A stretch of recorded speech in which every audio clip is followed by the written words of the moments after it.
Bonjour à vous. Comment être mieux avec les autres? Et je crois que c'est important pour nous d'être mieux avec les autres, car sinon, si en tout cas nous avons des mauvaises relations avec les autres, que ce soit notre famille, des gens dans la rue, des amis ou des collègues au travail, eh bien nous allons attirer de façon mécanique des situations compliquées. Parce que rappelez-vous une chose très importante, derrière chaque problème que nous pouvons rencontrer dans notre vie se cache souvent, ou la plupart du temps, pour ne pas dire toujours, un apprentissage. Oui, c'est comme si la vie, c'est comme si Dieu nous envoyait des difficultés pour nous faire progresser dans un domaine.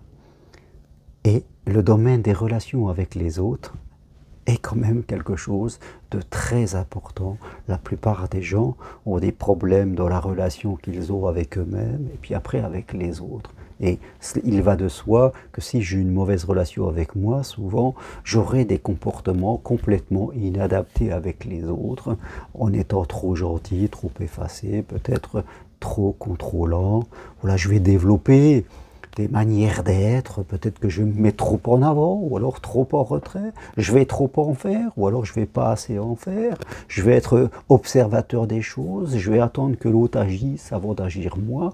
On voit beaucoup cela en amour, hein, des gens qui attendent, qui attendent avant de se lancer dans la relation, ils attendent que l'autre fasse, ou alors des gens qui font le contraire, ils en font trop vite, et ils noient l'autre, ils font peur aux gens. En fin de compte, il se retrouve tout seul.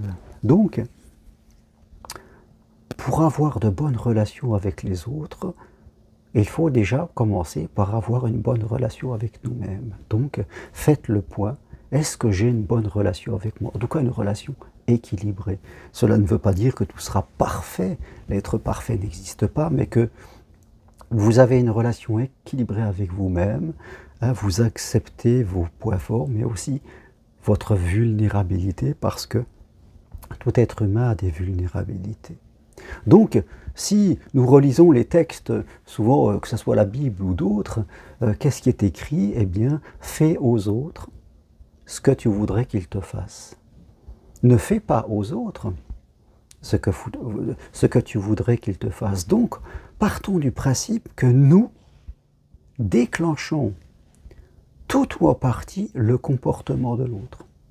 Nous sommes à l'origine, tout ou en partie, du comportement de l'autre, celui que nous aimons ou celui que nous n'aimons pas. Donc, c'est très important de prendre conscience de notre manière de communiquer, qu'elle soit verbale ou qu'elle soit non verbale. Je discutais encore il y a quelques jours avec une personne qui me disait qu'elle attirait souvent des manipulateurs alors qu'elle ne faisait rien, alors qu'elle essayait toujours d'être gentille et de faire plaisir aux autres. C'est cela un peu le sujet de notre discussion. Que faites-vous pour faire plaisir aux autres? Parce que plaisir aux autres, ok, on peut comprendre ce que c'est, mais si vous en faites trop et que vous faites plaisir aux autres par peur d'être laissé, d'être abandonné ou d'être critiqué, vous ne serez pas dans l'harmonie et vous allez attirer des situations compliquées. Donc, nous devons faire aux autres ce que nous voudrions qu'ils nous fassent. Et le faire de manière équilibrée. Il y a des gens qui disent « Oui, ben moi c'est ce que je fais tout pour les autres ». Quand une personne commence à dire « Je fais tout pour les autres », on ne sait pas ce que c'est tout. Il y a des gens qui comprennent cette phrase simple à comprendre. Faites aux autres ce que vous voudriez qu'ils vous fassent. Mais qu'est-ce que je fais? Et souvent les gens qui en font trop n'aimeraient pas que l'autre en fasse trop pour vous aussi. Ils ne l'accepteraient pas. Donc voilà, si je rencontrais par effet miroir la même personne que moi, est-ce que je serais contente? C'est ça aussi une question à se poser. Donc oui, vous devez faire aux autres ce que vous aimeriez qu'ils vous fassent. Vous devez arrêter de faire aux autres ce que vous n'aimeriez pas qu'ils vous fassent.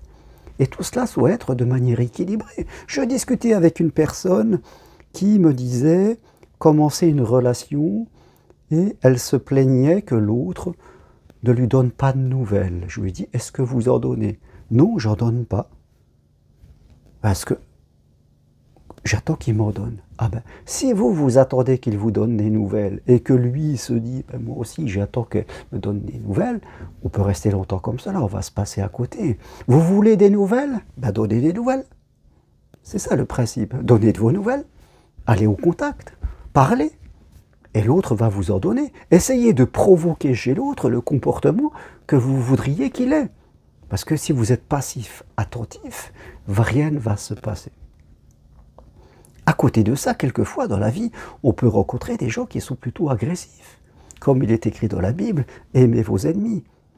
Si quelqu'un veut ta veste, donne-lui ton manteau. Si quelqu'un veut faire 1000 pas avec toi, fais-en 2000. Qu'est-ce que ça veut dire, dans le fond? Ça veut dire ne surréagissons pas. Il y a quelquefois des gens qui nous attaquent, qui nous agressent. Ça leur appartient. On peut très bien rester tranquille, insensible, laisser faire, garder le sourire. On n'est pas toujours obligé de sourire, de réagir, de se défendre. Tant qu'on se défend, c'est qu'on est dans l'ego. Et si on est dans l'ego, eh bien, on ne pourra pas avoir une bonne relation. On fera du défensif agressif continuellement. C'est ça. Voilà, tu veux prendre ça, bien prends ça, peu importe, si ça te fait du bien. Vous verrez que les gens, ils vont se lasser. Si quelque part les gens, ils vous agressent, c'est quelque part, ils sentent intuitivement que ça peut vous impacter. C'est pour ça qu'ils vous emmerdent. Mais si vous devenez un intouchable, et que même les gens qui ne sont pas contents, qui viennent, et que vous ne réagissez pas, vous dites, bon, bah, si c'est bon pour toi, vas-y. C'est ça ce que ça veut dire, c'est qu'arrêtez de surréagir, arrêtez d'être sur la défensive. Tout va bien. Vous allez désarçonner les autres en étant ainsi. Donc vous devez travailler sur vous pour ne plus être dans votre ego. Parce que tant que vous êtes dans votre ego, c'est-à-dire votre moi faible, comme la plupart des gens, eh bien, vous pouvez être sûr que vous allez attirer des gens qui, d'une façon ou d'une autre, vont venir vous embêter, que ce soit la famille ou dans le milieu professionnel. Ça sera toujours pareil. Donc, c'est cette paix intérieure, cette force intérieure dont je ne parlais dans une autre vidéo, qui va faire de vous une communication qui sera vraiment un vrai rempart. Vous serez un intouchable. Et c'est ça la paix intérieure. La paix intérieure se construit à l'intérieur de nous, elle porte bien son nom, et c'est pas la paix extérieure, c'est pas vouloir mettre des murs partout et ne voir plus personne, se calfeutrer dans votre sécurité qui va vous faire la paix. Je parlais encore ce matin avec une personne qui me disait, je comprends pas, je suis angoissé alors que j'ai tout, j'ai de l'argent, du matériel. Et je dis oui, ben dans la vie il y a la vie matérielle et la vie spirituelle. La vie matérielle peut concourir à la paix intérieure, mais la paix intérieure est à 90% spirituelle, donc non matérielle. Et vous avez essentiellement construit sur du matériel. Donc forcément, vous ne pouvez pas avoir de paix à l'intérieur de vous. Et c'est pour ça que quelquefois, des personnes qui vont faire, qui deviennent bouddhistes, religieux ou quoi, eh bien, on leur donne le minimum de matériel parce qu'on sait que la possession, eh bien, crée à un moment un problème. La possession, trop de possession crée de l'angoisse. Et c'est ça qu'on veut éviter. Donc, voilà ce que je voulais partager aujourd'hui. Pour avoir de meilleures relations avec les autres, tout part du centre de vous, de votre manière d'être avec vous-même. Ça va rejaillir les autres. Êtes-vous une lumière ou alors êtes-vous dans l'ombre? Là est la question à laquelle il vous faut répondre. Et si vous voulez aller plus loin, prenez une consultation avec moi, c'est possible à distance de chez vous, en visioconsultation. Venez marcher à Compostelle ou suivez ma formation individuelle pour devenir psychopraticien et coach en thérapie brève et développement personnel et spirituel. Formation individuelle, je le précise, possible à distance, en visio de chez vous. Merci à vous, à très bientôt. Toutes les infos sur mon site germainroncari.com et si vous aimez, appuyez sur j'aime et commentez en tout cas mes vidéos. À bientôt, au revoir.